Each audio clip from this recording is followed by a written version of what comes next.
Capítulo 12. Amem seus inimigos. Retribuir o mal com o bem, os inimigos desencarnados. Se alguém lhe bater na face direita, apresenta-lhe também a outra. Instruções dos Espíritos. A vingança, o ódio, o duelo. Retribuir o mal com o bem. Ouviram o que foi dito. Amarão seu próximo e odiarão seus inimigos. Eu, porém, lhes digo, amem seus inimigos, façam o bem àqueles que os odeiam e orem por aqueles que os perseguem e caluniam, a fim de ser filhos de seu Pai, que está nos céus, que faz o sol levantar-se para os bons e para os maus, e que faz chover sobre os justos e os injustos. Porque, se só amarem aqueles que os amam, que recompensa terão? Não procedem assim também os publicanos? E se cumprirem apenas seus irmãos, que fazem mais que os outros? Os pagãos não fazem outro tanto? Digo-lhes que, se sua justiça não for mais abundante que a dos escribas e dos fariseus, não entrarão nos reinos dos céus. São Mateus. Se amarem somente aqueles que os amam, que mérito poderão ter, visto que as pessoas de má vida também amam aqueles que os amam? Se vocês só fizerem o bem para aqueles que o fazem a vocês, que mérito terão? Porquanto as pessoas de má vida fazem o mesmo? Se só emprestarem àqueles de quem esperam o mesmo favor, que mérito terão?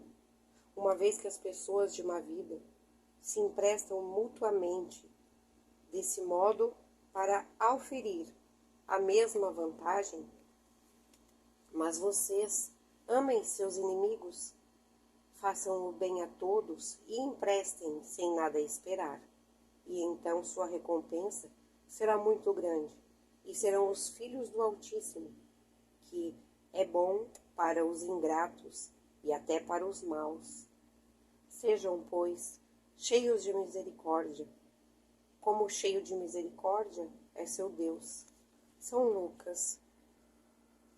Se o amor do próximo é o princípio da caridade, amar os inimigos é sua aplicação mais sublime, porque essa virtude representa uma das maiores vitórias alcançadas sobre o egoísmo e o orgulho. Entretanto, há geralmente equívoco quando ao sentido da palavra amar. Nessa circunstância, Jesus não pretendeu com essas palavras que se deva ter pelo inimigo a ternura que se dispensa a um irmão ou amigo. A ternura pressupõe confiança. Ora, não se pode depositar confiança naquele que sabemos que nos quer mal. Não se pode ter expansões de amizade com ele, porque se sabe que é capaz de abusar disso. Entre pessoas que confiam uma nas outras, não poderia haver esses ímpetos de simpatia que existem entre aqueles que comungam das mesmas ideias. Não se pode, enfim, ter o mesmo prazer de estar com um inimigo como se tem quando se está com um amigo. Esse sentimento resulta mesmo de uma lei física, a da assimilação e da repulsão dos fluidos. O pensamento malévolo determina sua carente fluídica, cuja impressão é penosa. O pensamento benévolo nos envolve num agradável efluivo. Daí decorre a diferença das sensações que se experimenta com a aproximação de um amigo ou de um inimigo. Amar os inimigos não pode, portanto, significar que não não se deva estabelecer diferença alguma entre eles e os amigos. Se este preceito parece difícil, impossível mesmo de praticar, é somente porque se acredita facilmente que prescreva conceder a eles o mesmo lugar no coração. Se a pobreza da linguagem humana nos obriga a usar da mesma palavra para exprimir diversas nuances de um sentimento, a razão deve estabelecer a diferença conforme os casos. Amar os inimigos não é, portanto, ter por eles uma afeição que não está na natureza, pois o contato com o inimigo faz o coração bater de modo muito diverso de quando ocorre com o contato com o amigo. Trata-se de não ter contra eles nem ódio, nem rancor ou desejo de vingança. É perdoar-lhes sem segundas intenções e sem condições o mal que nos causam. É não opor nenhum obstáculo à reconciliação com eles. É desejar-lhes o bem e não o mal. É alegrar-se em vez de se preocupar com o bem que lhes advém. É estender-lhes uma mão auxiliadora em caso de necessidade. É abster-se em palavras e atos de tudo o que pode prejudicá-los. É, finalmente, retribuir-lhes sempre o mal com o bem, sem intenção de humilhá-los. Quem procede desse modo preenche as condições do mandamento: amem seus inimigos. Amar os inimigos não é um contrassenso para o incrédulo. Aquele para quem a vida presente é tudo, vê em seu inimigo somente um ser nocivo, que perturba o repouso, e do qual pensa que somente a morte pode livrá-lo. Disso deriva o desejo de vingança. Não há nenhum interesse em perdoar, a não ser que seja para satisfazer seu orgulho aos olhos do mundo. Perdoar mesmo em certos casos lhes parece uma fraqueza indigna dele. Se não se vingar, nem por isso deixará de guardar rancor e um segredo desejo de mal.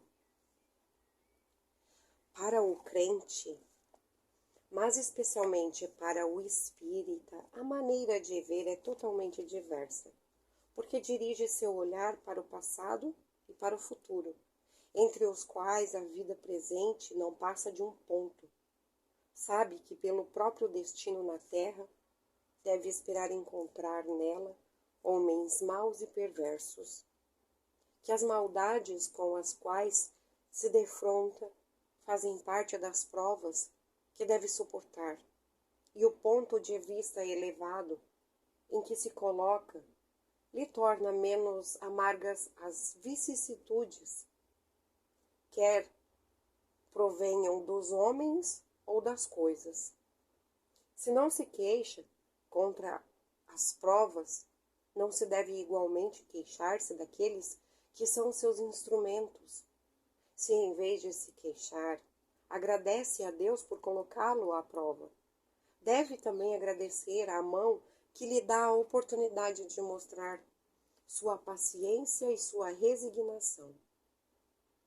Essa ideia o dispõe naturalmente ao perdão. Sente, além disso, que quanto mais generoso for, tanto mais cresce a seus próprios olhos e se põe fora de alcance dos dados malvados de seus inimigos. O homem que ocupa elevada posição no mundo não se julga ofendido com os insultos daquele a quem considera como seu inferior. O mesmo ocorre com aquele que se eleva no mundo moral acima da humanidade material. Compreende que o ódio e o rancor o alfitariam e o rebaixariam, pois para ser superior a seu adversário, é necessário que tenha a alma maior, mais nobre, mais generosa. Os inimigos desencarnados. O espírita tem ainda outros motivos para ser indulgente com seus inimigos.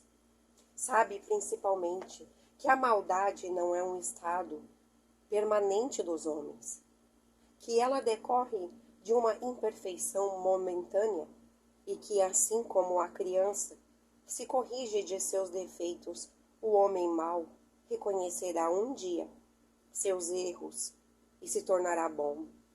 Sabe também que a morte o livra apenas da presença material de seu inimigo, mas que este pode persegui-lo com seu ódio, mesmo depois de ter deixado a terra. Que desse modo a vingança falha em seu objetivo, que ao contrário tem por efeito produzir maior irritação, que pode continuar de uma existência a outra. Cabia ao Espiritismo demonstrar por meio da existência e da lei que rege as relações entre o mundo visível e o mundo invisível, que a expressão extinguir o ódio no sangue é radicalmente falsa, que o que é verdade é que o sangue alimenta o ódio, mesmo no além-túmulo. Cabia-lhe, por consequente, apresentar uma razão de ser efetiva e uma utilidade prática ao perdão e à sublime máxima de Cristo: amem seus inimigos. Não há coração tão perverso que não fique impressionado com bons preconceitos, mesmo sem dar mostras disso. Por meio dos bons procedimentos, tira-se pelo menos todo o protesto de represália de um inimigo. Pode-se até fazer um amigo, antes e depois de sua morte. Por meio dos maus procedimentos, o homem irrita seu inimigo, e é então que ele próprio serve de instrumento à justiça de Deus para punir aquele que não perdoou. Pode-se, pois, ter inimigos entre os encarnados como entre os desencarnados. Os inimigos do mundo invisível manifestam sua malevolência pelos obsessores e subjugações com que tantos se sentem envolvidos e que representam uma variedade nas provações da vida. Essas provações, como as outras, concorrem para o aperfeiçoamento do ser e devem ser aceitas com resignação e como consequência da natureza inferior do globo terrestre. Se não houve homens maus na terra, não haveria espíritos maus em seu derretor. Se, portanto, se deve ter indulgência e benevolência com os inimigos encarnados, deve ser de igual modo com os desencarnados. Outrora eram sacrificadas vítimas sangrentas para aplacar os deuses infernais, que não eram senão os maus espíritos. Aos deuses infernais sucederam os demônios, que são a mesma coisa. O Espiritismo prova que esses demônios mais não são que as almas dos homens perversos que não se despojaram ainda dos instintos materiais, que só são aplacados pelo sacrifício do próprio ódio, isto é, pela caridade, que a caridade não tem por efeito somente impedi-los de praticar o mal, mas de reconduzi-los ao caminho do bem e de contribuir para a sua salvação. É assim que a máxima "amem seus inimigos" não se circunscreve ao círculo estreito da terra e da vida presente, mas faz parte da grande lei da solidariedade e da fraternidade universal. Se alguém te bateu na face direita, apresenta-lhe também a outra. Ouviram o que foi dito, olho por olho e dente por dente. Eu, porém, lhes digo de não resistir ao mal que queiram lhes fazer. Mas se alguém lhe bater na face direita, apresenta-lhe também a outra. Se alguém quiser processá-lo para tomar sua túnica, entrega-lhe também o manto. E se alguém quiser obrigá-lo a caminhar 1000 passos com ele, caminhe 2000 com ele. Deem aquele. Lhes pede e não rejeitem aquele que quiser tomar emprestado de vocês. São Mateus. Os preconceitos do mundo sobre o que se convencionou chamar ponto de honra produzem essa suscetibilidade sombria, nascida do orgulho e da exaltação da personalidade que leva o homem a retribuir injúria por injúria, ofensa por ofensa. O que é dito como justiça por aquele cujo senso moral não se eleva acima do nível das paixões terrenas. Por isso é que a lei mosaica prescreve olho por olho, dente por dente. Lei em harmonia com a época em que Moisés vivia. Veio Cristo e disse-lhe: retribuam o mal com o bem. E disse ainda: não resista ao mal que alguém lhe queira fazer. Se ele bater numa face, apresenta-lhe a outra. Ao orgulhoso esta máxima parecerá uma covardia, pois não compreende que haja mais coragem em suportar um insulto do que vingar-se. E isso, por aquele motivo que faz com que sua visão não possa ir além do presente. Deve-se, no entanto, tomar essa máxima ao pé da letra? Não. Tampouco como aquela que manda arrancar o olho, se for causa de escândalo. Levada às suas últimas consequências, seria condenar toda repressão, mesmo legal, e deixar o campo livre aos maus, subtraindo-lhes todo o temor. Se porventura não se opusesse um freio às suas agressões, logo todos os bons seriam suas vítimas.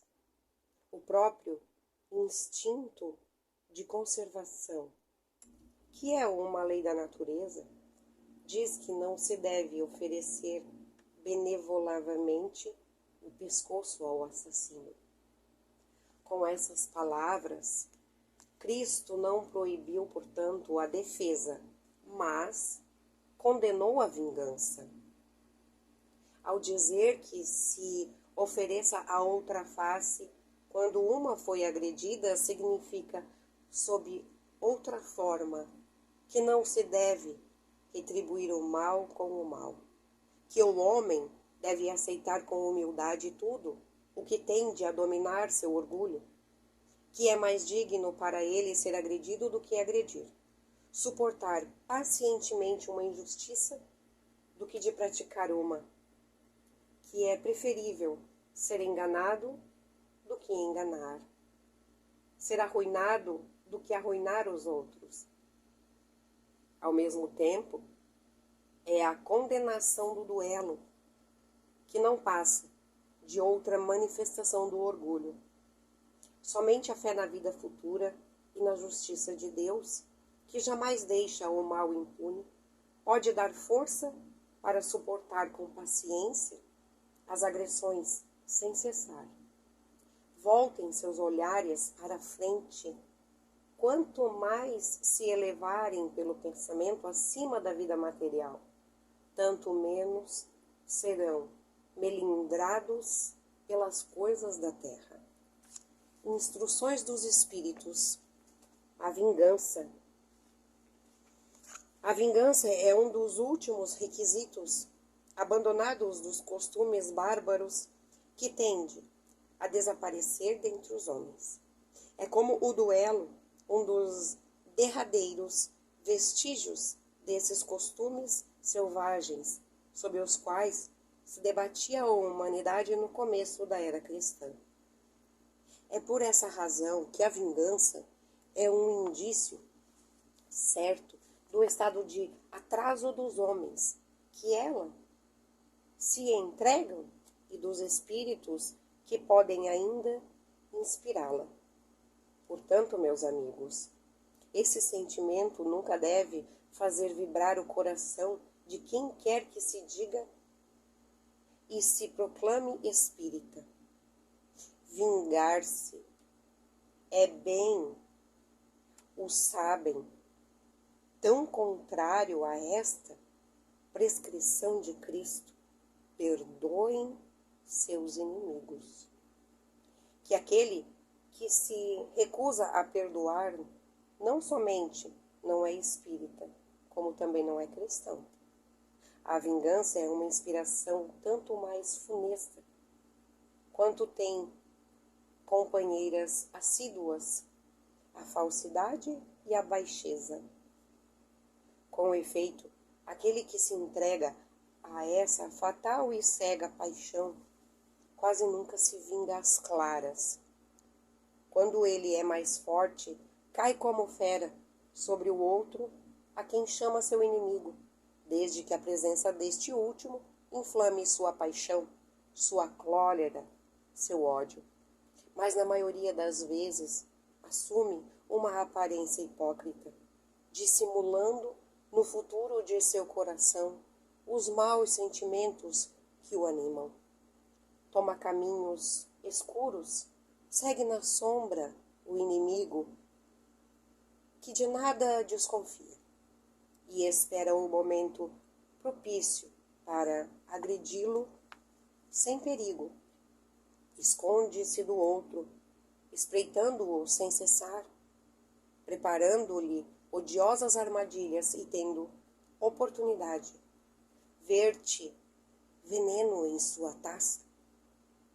Quando o seu ódio não chega a esses extremos, ataca-o então em sua honra e em suas afeições.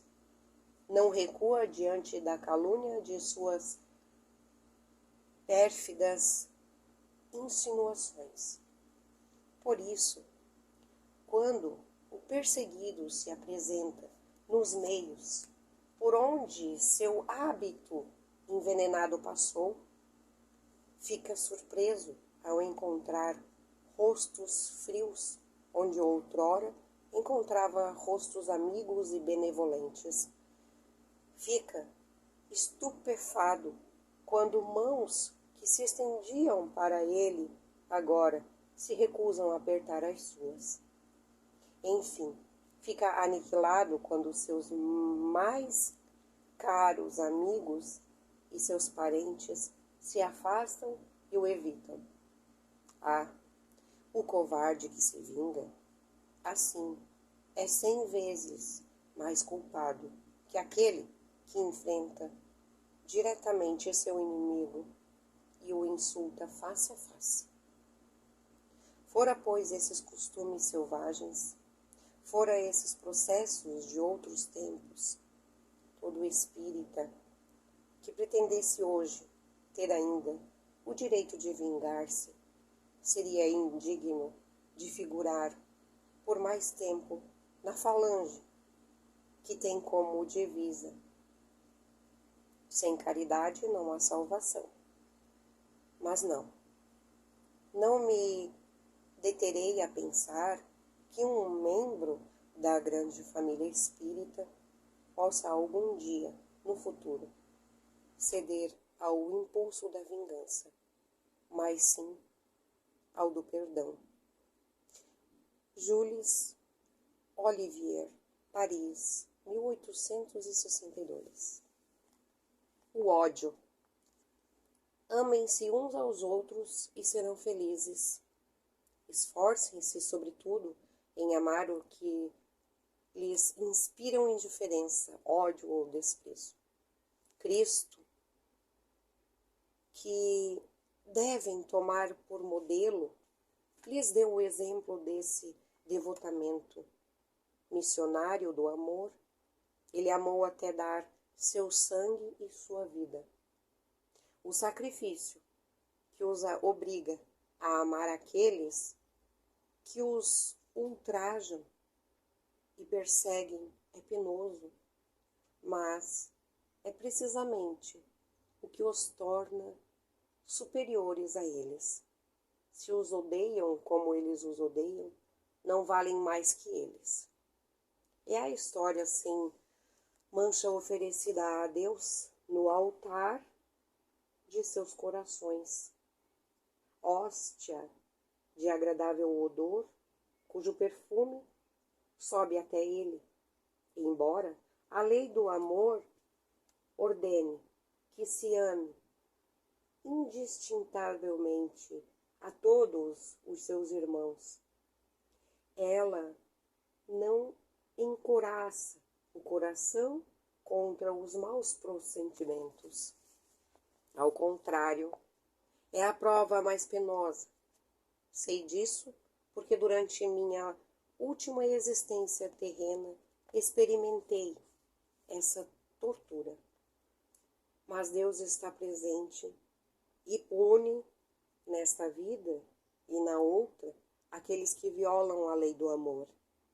Não esqueçam, meus caros filhos, que o amor aproxima de Deus e que o ódio nos afasta dele. Fenelon, 1861. O duelo. Só é verdadeiramente grande aquele que, considerando a vida uma viagem que deve conduzi-lo a um objetivo, faz pouco caso das asperezas da caminhada. Não se deixa jamais desviar do caminho reto, com os olhos constantemente voltados para o objeto final. Pouco lhe importa que as sarças e os espinhos do caminho ameacem produzir-lhe arranhões. Elas roçam-o sem feri-lo e nem por isso deixa de produzir seu caminho. Arriscar seus dias para se vingar de uma injúria é recuar diante das provas da vida. É sempre um crime aos olhos de Deus. E se não fosse iludido, como o que é, por seus preconceitos, seria ridícula a suprema loucura aos olhos dos homens. Há crime de homicídio na disputa de duelo. Sua própria legislação o reconhece.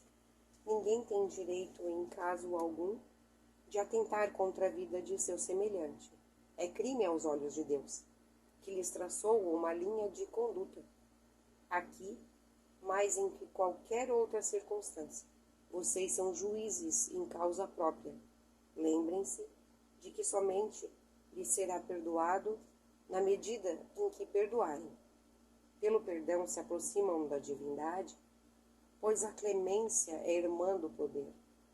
Enquanto uma gota de sangue humano correr na terra, derramada pela mão do homem, o verdadeiro reino de Deus não terá chegado ainda.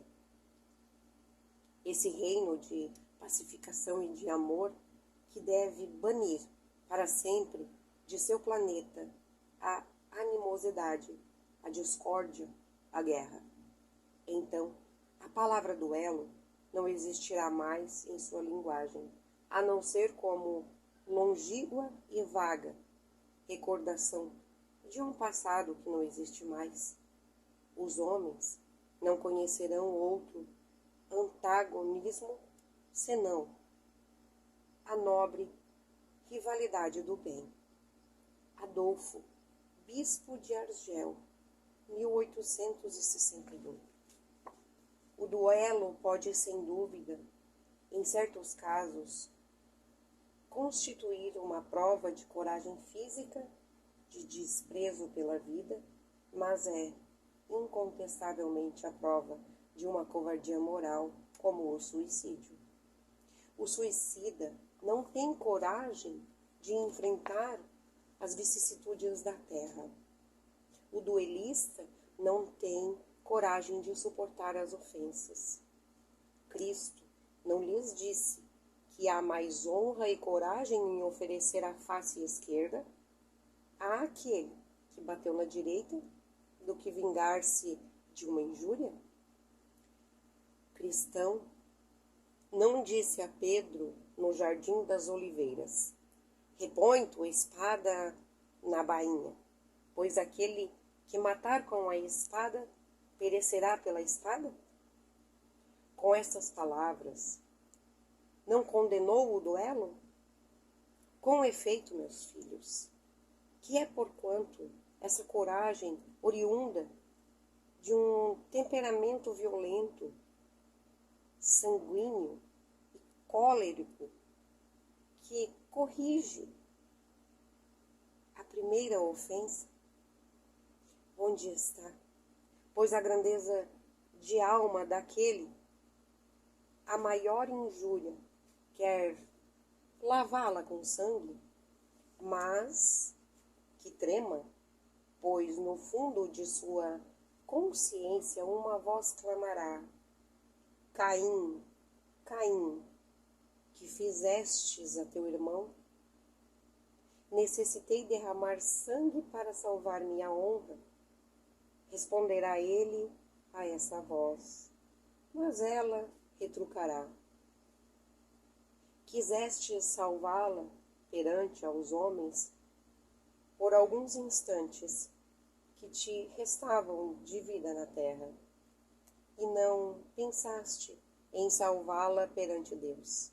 Pobre louco, quanto sangue exigiria, pois Cristo, por todos os ultrajes que recebeu, não só o feriste com os espinhos e a lança, não só o pregaste num madeiro inflamante, como também, no meio de sua agonia, pôde ouvir as zombarias que lhe foram dirigidas.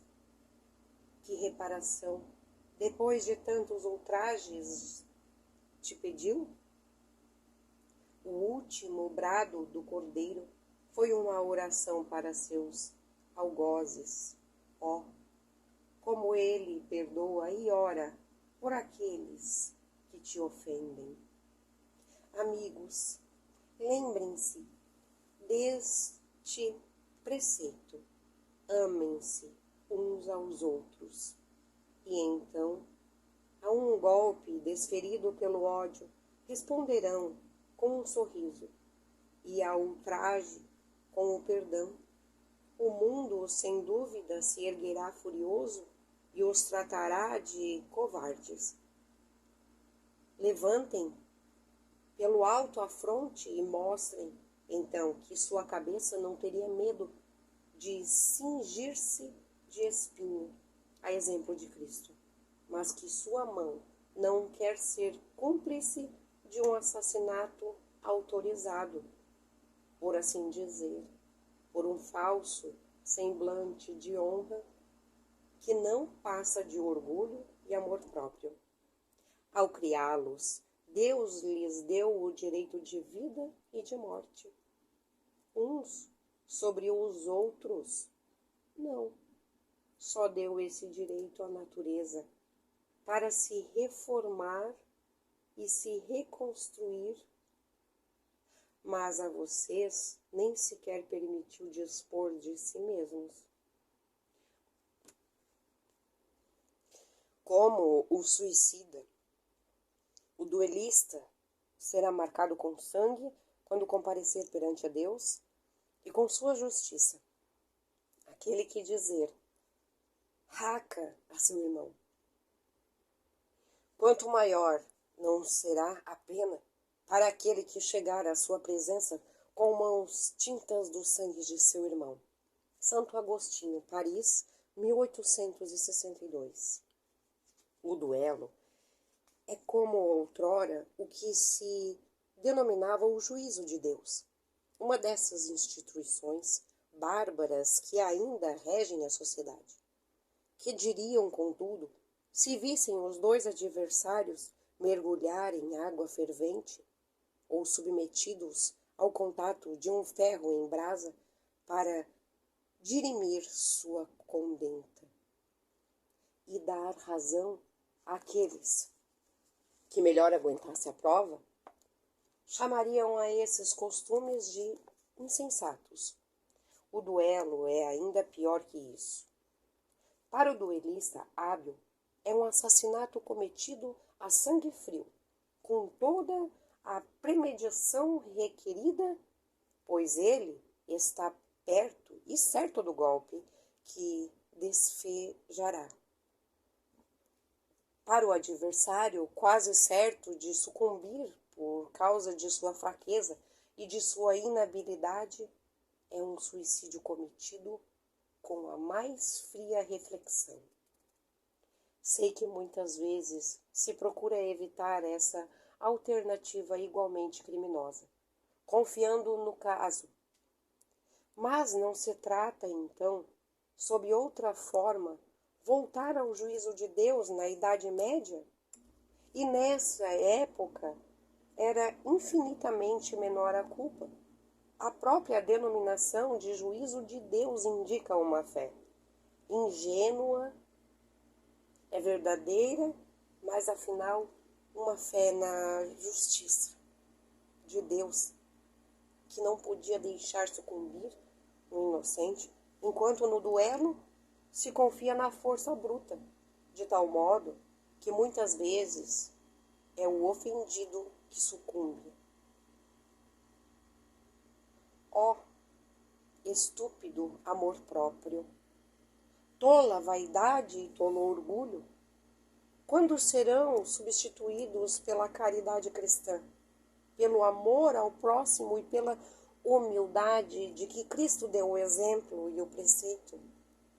Somente quando desaparecerem esses preconceitos monstruosos que ainda governam os homens e que as leis são imponentes em reprimir, porque não basta proibir o mal e prescrever o bem.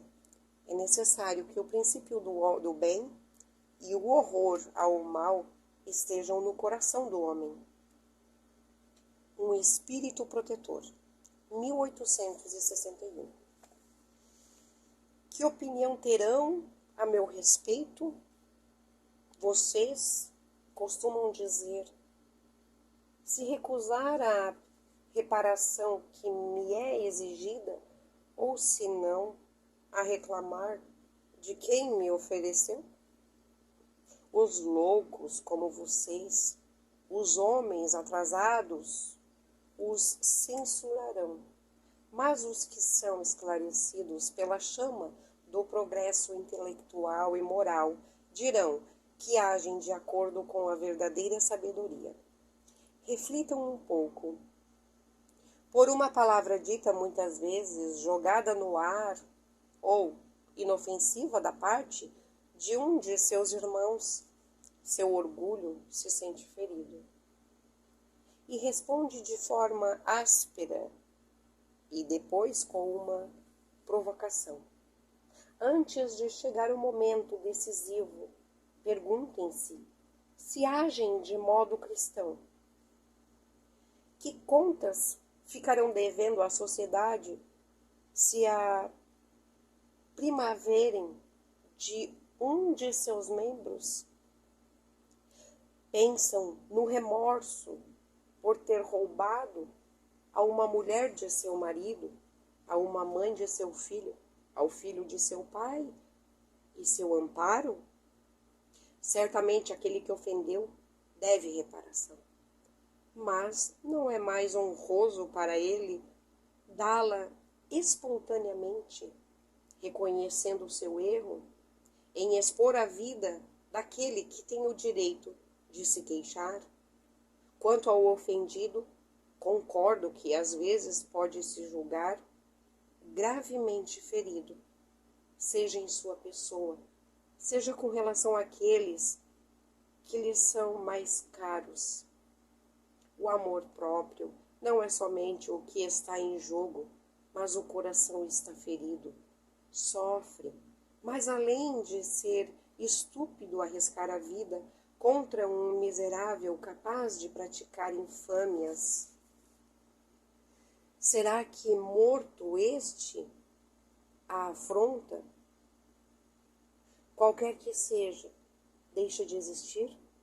O sangue derramado não causa mais impressão a um fato que, se falso, deve cair por si mesmo, e que, se verdadeiro, deve ficar sepultado no silêncio? Só resta, portanto, a satisfação da vingança saciada. A triste satisfação que muitas vezes deixa, já nessa vida, causticantes remorsos. E se é o ofendido que sucumbe, onde está a preparação? Quando a caridade for a regra de conduta dos homens, eles conformarão seus atos e palavras a essa máxima. Não façam aos outros o que não gostariam que lhes fosse feito.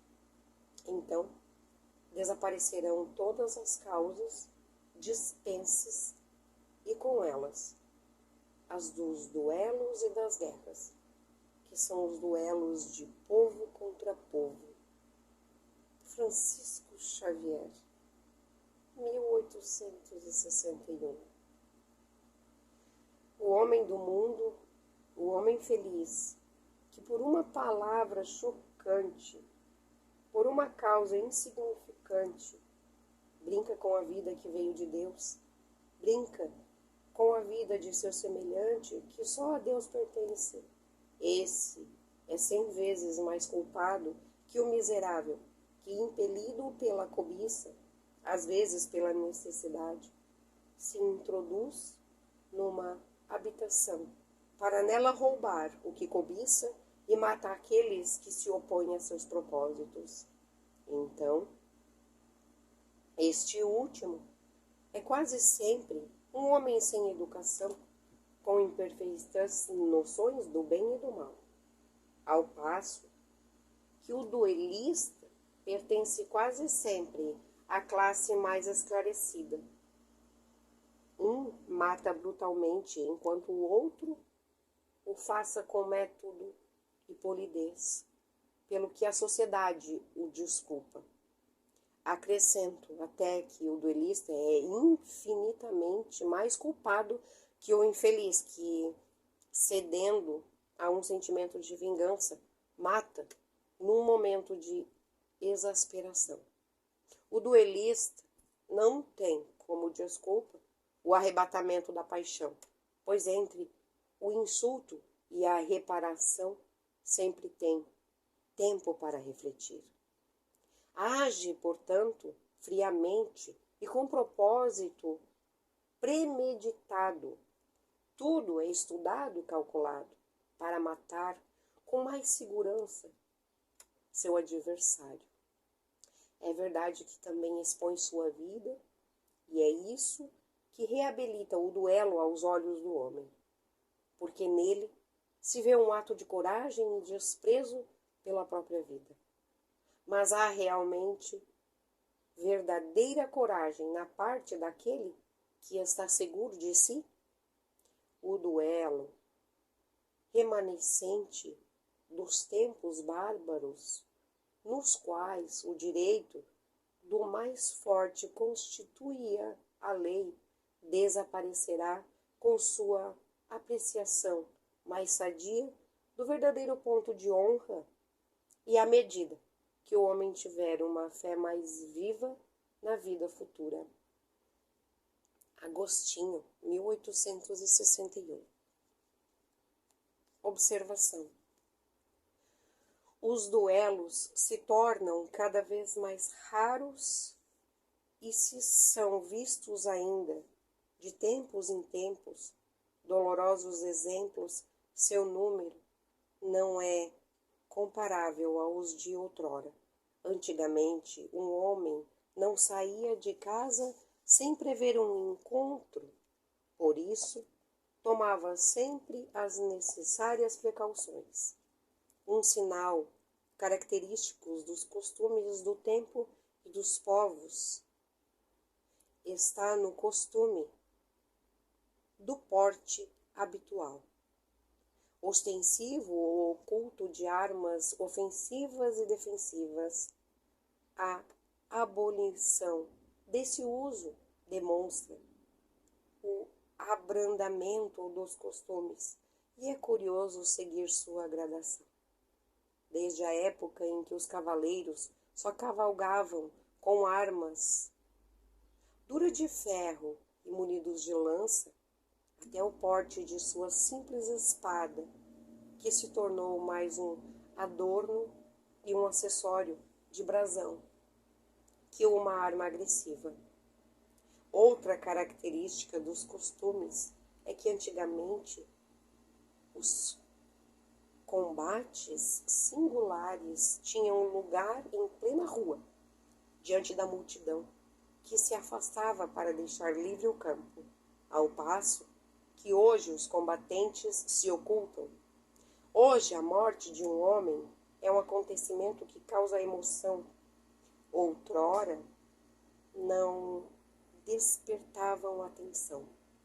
O espiritismo apagará esses últimos vestígios da barbárie, inculcando nos homens o espírito de caridade e fraternidade.